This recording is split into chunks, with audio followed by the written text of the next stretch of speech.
Welcome to A Grief Observed. I'm your host, Kevin Weaver, and today on our show, we have Sharon Midyett. Hi, Sharon. How are you today? I'm fine. How are you? Good. Oh, man, I'm good. I'm really glad to have you today. I've known Sharon for a lot of years. Actually, since we moved to the mountain, it's been 20-some years. And where I first met Sharon was through church involvement. Sharon and her husband, Bob Midyett, who is now deceased, were pastors of the Sholo Assembly of God Church. How long did you guys pastor the church up here? 18 years. 18 years. And you've been in ministry, how many years now? 54 years. So you were a pastor's wife for 54 years. 4 years. And Bob died about 5 years ago now. And we were talking about, man, I mean, the time has just flown by. I was thinking it was 2 or 3 years. Wow. And it's been 5. 5. So, well, let's just take a step back for a few minutes.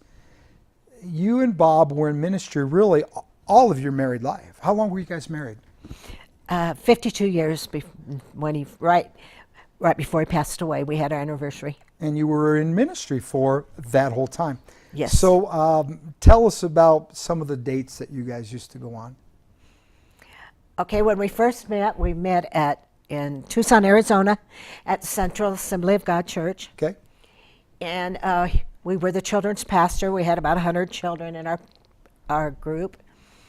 And pastor came up to us one night, and he said, I need a minister at the Skid Row Mission on Monday night. And so Bob said, I'll go. And we started going down there. We went every Monday night. And he was 19 and I was 17.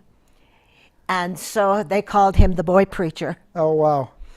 And they would, anytime somebody couldn't come, they'd call him. So we went more than once. So he said, come on, Sharon, I want to take you on a really spectacular day. So I could see it, putting a blindfold. I'm going to blindfold you till we get there. Yeah.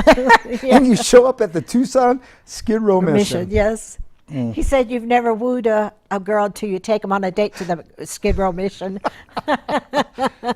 Well, there was a young man who obviously felt called to the ministry, as well did you, or you would have run for something like that. And so you guys had a wonderful life together of ministry. And I know I was privileged to be the chaplain for Bob during his last days. And speak to us about, how somebody who's given their life to ministry. And, ministers, I assume, believe in, life after death and making heaven our home and the glory and the splendor that it'll be. But if you don't mind me digging a little bit, what were some of those last days like? I mean, did you find it all, your faith shaken, or did you find events that strengthened and brought that realization of heaven or something next much more clear? Yes. The thing that comes to my mind is about a week and a half before he passed away. He slept all day and all night. Mm-hmm. And about 9 o'clock the next night, I went in and I said to him, are you going to sleep all day, sweetheart? And he didn't answer me. And so then pretty soon he said, well, I was meeting God. Wow. And I go, oh, that's wonderful. And he didn't say nothing. And then pretty soon he goes, that was wonderful, Mama. That was wonderful. So did he give you any kind of descriptions, or? And then he had a smile on his face that never left. Wow. And he told me to go get the girls and to get the grandkids. And he said, can't you see that up there? Wow. Can't you see that? And so he would call us in a lot of times after that. And he'd say, can't you see it? And he told Joy that he had went to heaven, but he came back. And she said, well, why did you come back, Daddy? And he said, because of you, and I wanted to see you again. But she said, now, if God takes your hand the next time, go ahead and go, Dad. We're okay, Wow. So if somebody were to come to you and say, oh, I don't believe that. People, when they're dying, they they tend to hallucinate, or, you're on hospice, you're given narcotics and pain medication, and those things cause hallucinations. What would you say to them? I'd say I still believe it. Yeah. No way can you not tell me. Even the nurses would say, he smiles all the time. He's happy. We feel something here that we don't usually feel. Yeah, and there really was. Of course, I'm leading you a little bit Yeah. to get you to say what you said. Yes. The point I'm making is, when it happens to you, it's your testimony. And I mean, this happened to me, and you can't tell me it didn't happen. No. You don't have to believe it. No. Frankly, I don't care if you believe it. No. It happened, and I know it's true. And I want to offer that hope to folks because, Yes. I know this show is not, I don't mind bringing religion into it because it is part of our personal experience. And it's very reassuring to hear those affirmations of what I expect and hold to be true. I know when Tammy, my wife's mother, was dying, and it's been nearly 3 years ago now for her. One time, I ought to bring Tammy on and interview her, but I know that'll never happen. But at one time, her mom said, I'm going to get up now and I'm going to go over there and sit down on that bench with Penny. And Tammy asked her, well, who's Penny? Well, that's my angel that comes and visits. Yes. So, it is more than just hallucinations. Yes. And I'm not saying that, I know narcotics do make people hallucinate, and that can be a part of the experience. But when there's such an overwhelming conviction, if you will, Right.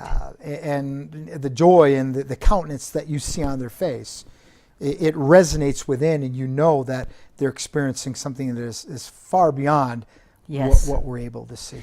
And I also saw my father go to heaven, so. Oh, tell us about that. He had brain cancer, and he had nothing. They told us we're going to take him off the machines, and he'll be gone, maybe. Well, he lasted 8 hours after they took him off. Mm-hmm. And I said, I'm not leaving him. So Bob and I stayed with him. And I told my sister, I'm going to pray that somehow he knows that I'm with him. And his eyes were just like milk. Uh-huh. And I would pray with him and talk to him, tell him I loved him. And right before he passed away, he opened his eyes, and they were baby blue, just like when I was a little girl. Oh, wow. And then he took a breath, and he was gone. Well, isn't there a scripture that speaks to the fact that the eyes are the gateway to the soul? And at that time of death, and I think just prior to, because once life is gone, of course, everything becomes Yes. dull.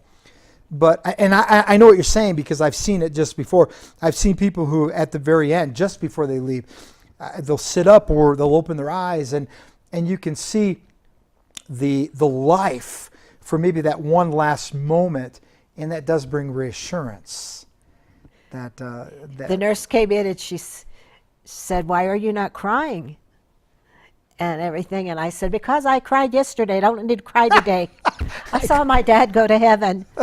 And so they brought the psychologist in to talk to me, too. Because no. they said, Art, what's wrong with you? And I said, I'm fine. Cuckoo. I saw my dad go to heaven. Yeah, I mean, that just speaks volumes to, of course, the indwelling faith that many religious people have.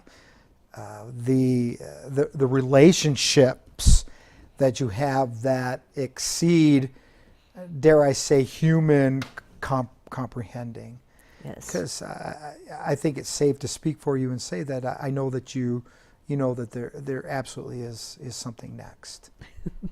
And that brings us a wonderful hope. Yes. Even for me, if I were to wake up on the other side and find that, well, there is nothing, what have I lost? Right. To have that hope and that expectation. And people will often tell me in my work, I've heard it said, never offer false hope. And I don't believe there is such thing as false hope. No. There's hope. Yes. And that's what I'm wanting to convey through our time together today, is that there is a tremendous hope. So now tell us, 5 years later, what's your journey like now? Well, I miss him every day and think of him, but I have so many good memories that I can't just let myself be down, you know. Yeah. I look around and I'm just thankful for all the things we got to do and all the memories I have. And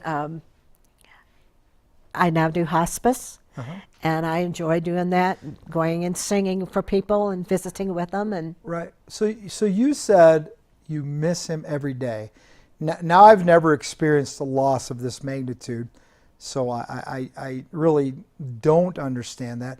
But are you saying that you literally think about and miss him still every day? yes, You know that I think that is. I mean, I know I sound like wow, that's hard to believe, but I mean that's beautiful to have that kind of relationship where you still do. I mean, I think of you every day. my mother would tell me that she would hear the car door open or the garage door open and he'd come home, and he wouldn't be there. You know, she'd expect him to come in, and I thought, how can you do that? But after Bob was gone, Right, right. his dad would call every day, and I ran in to tell him, your dad called, or your kids called. And then I go, well, I can't do that. Oh. So You know? and really that is normal behavior, and it does speak volumes to the connections that we have as human beings. I've often said this, and I believe it to be true, that once our loved ones do leave, we have a responsibility to them, and that responsibility is to remember them. Yes. And it sounds like it's pretty easy to do. Yes. Yeah. So are there, being a spiritual person that you are there still any affirmations or things that happen in the course of everyday experience that remind you of him, his person? Yes, when I have decisions that I got to make, you know, Uh-huh. I remember what he told me. Okay. Or somebody asked me, like, how do you know how to do all these things? And I'll say, because Bob and I did them together. And he taught me, or we taught each other. We learned together. Now I know how to do it. Well, yeah, for those of you who remember Bob Midyett, he really was probably handyman extraordinaire. There wasn't a thing he couldn't fix. I'll never forget one day, years ago, I invited him over to our house. The dryer wasn't working, and well, Bob can fix it. And he came over and he looked at it for a minute and looked around behind it, reached in behind it, turned the gas on and said, should work now. Yeah. And Bob really, he had a wonderful sense of humor. He really was just a terrific guy. Thank you. Loved the Lord, loved his family, loved his country, loved his dachshunds, Oh, yes. loved his rabbits. Yeah, I loved all animals. And he always said, if anybody can make it, I can fix it if it's broke. And he could. You know, and he could. Yeah, he could. Well, right now we're going to take a little bit of a break, and when we come back, Sharon is quite a musician. She sings beautifully, plays the piano beautifully, and I know that hymns and music are a huge part of her life, huge part of her faith and her grief recovery. So when we come back, we're going to talk about the importance of music in the grief journey. So thanks for watching. We'll see you right back in just a moment.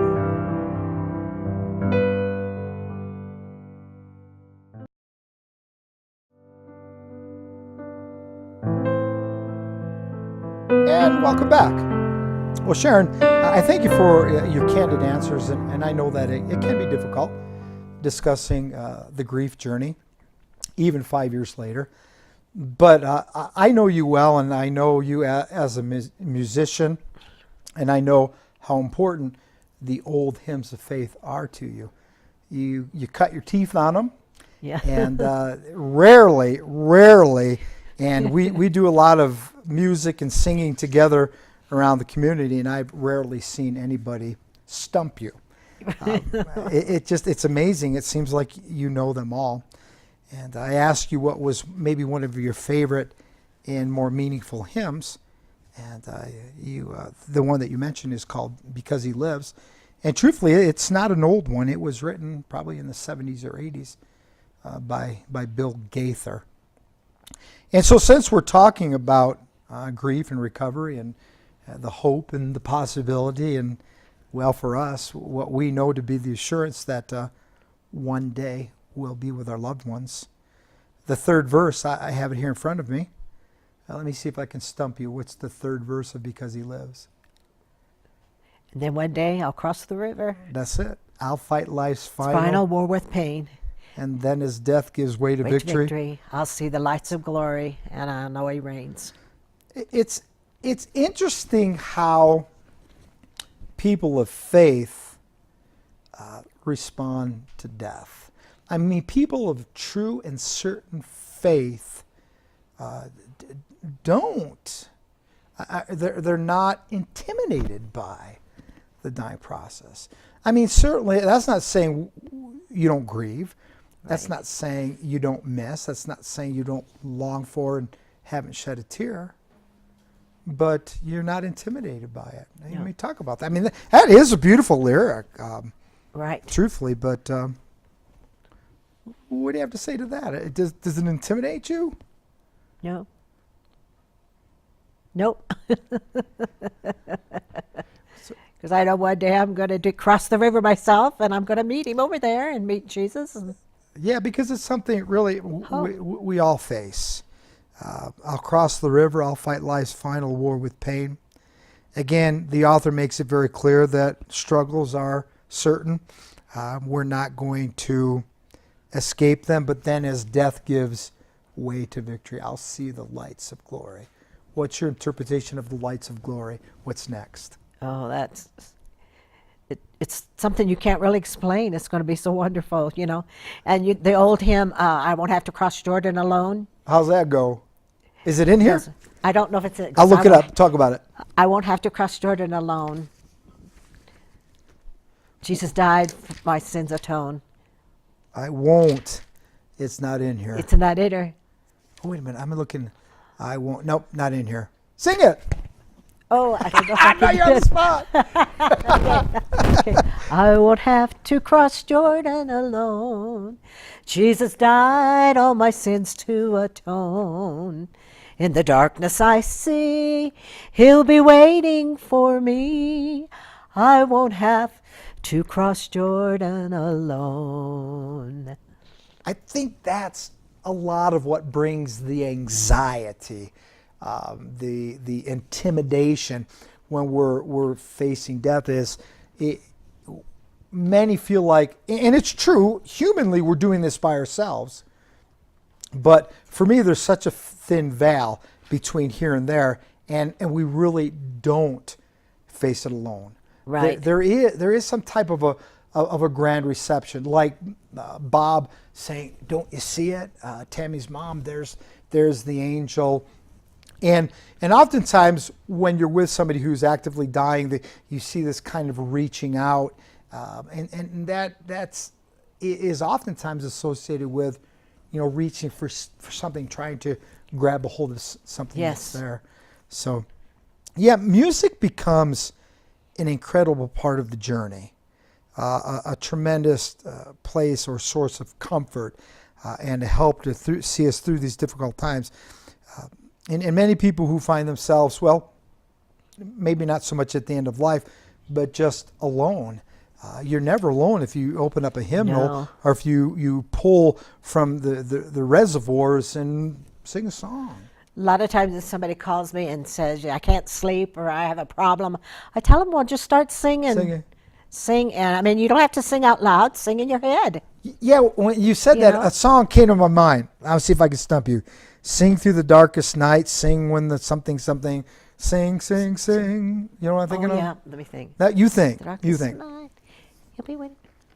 Oh, I know what it is, but I can't think I know. how it goes. Sing through the darkest night. Sing when the day is done. Sing in the darkest night all the way.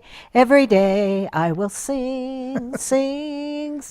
There is just something about music, and again, you know me, I'm pretty much an old soul when it comes to this stuff. But how important it is to be able to draw from these resources and to share with others.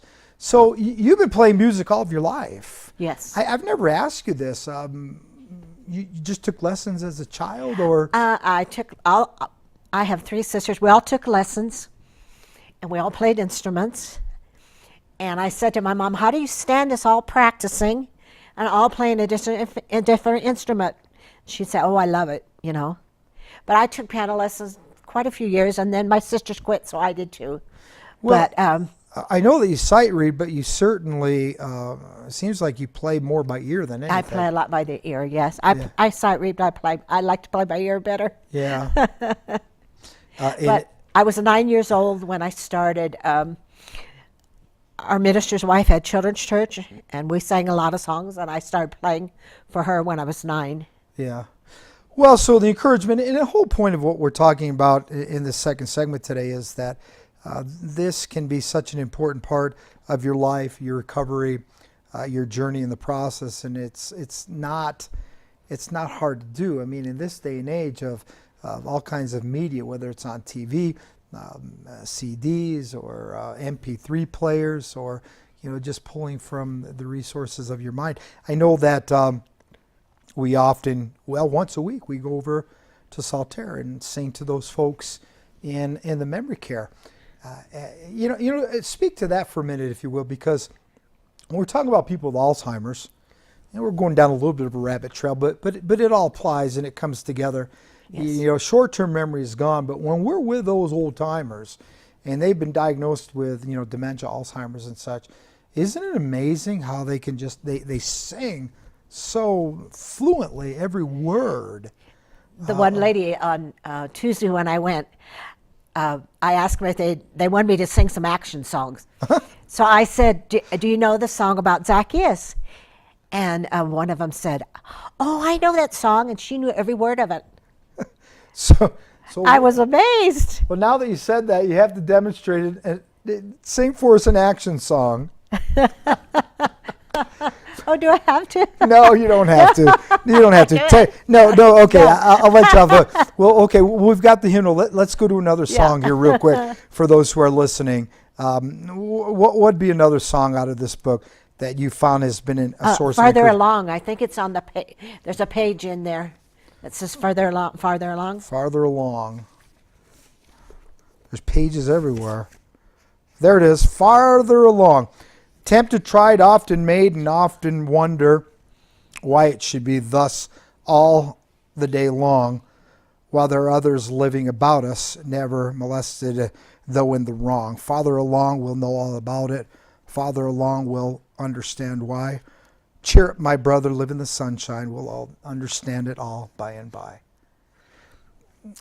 Really, it does. Again, it resonates a truth deep within, because we always want to make sense out of everything. We want to find purpose and we want to find meaning, and rightly so. But isn't it safe to say that some things are just kind of reserved and we should kind of put them in a certain place, and one day the meaning and the sense will come, be made clear? One day the kids wanted to see how many songs I knew. So they just said a word, and I could I could sing a song for every word they ever said. Now they'd say I'd stop, you won't. See, now that sounds like a challenge. So here we go. Oh no. Okay, rock. On Christ the solid rock I'll stand. That's good, but I was looking at Rock of Ages. Was you? Okay. Okay, no, you got it. How about Grace? Amazing Grace? Yeah, that was easy. That was an easy one. That was easy. Let's see. How about There Is? There's a fountain filled with blood. Are You? Hallelujah, hallelujah, hallelujah. Old. Old is a time of religion. At the cross.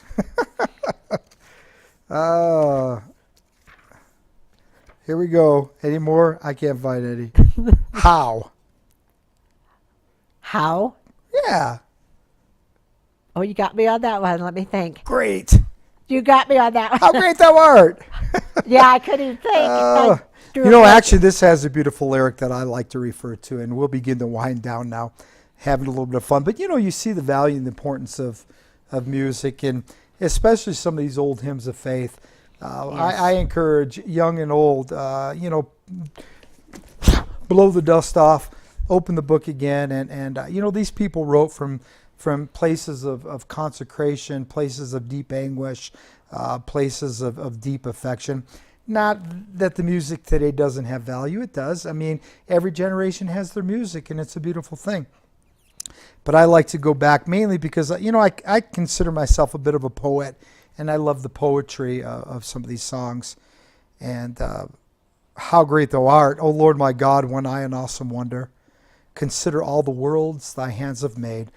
I see the stars, I hear the rolling thunder, thy power throughout the universe displayed. What a beautiful lyric. When I consider all that you've made, all that you've done.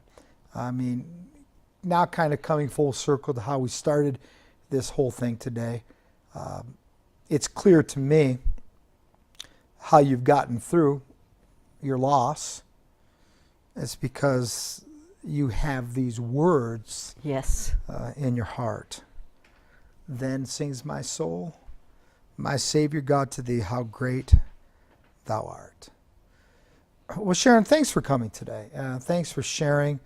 I know that it's not always easy, and we kind of bring up some of the memories of, when you went through everything. But for our viewers, it's important. It's important that we visit, we glance back at where we came from, and above all things, it's really important to consider the journey before us and just press forward. Any closing thoughts from you? Yes. So, folks, thank you for watching. This has been A Grief Observed, and we will see you next month.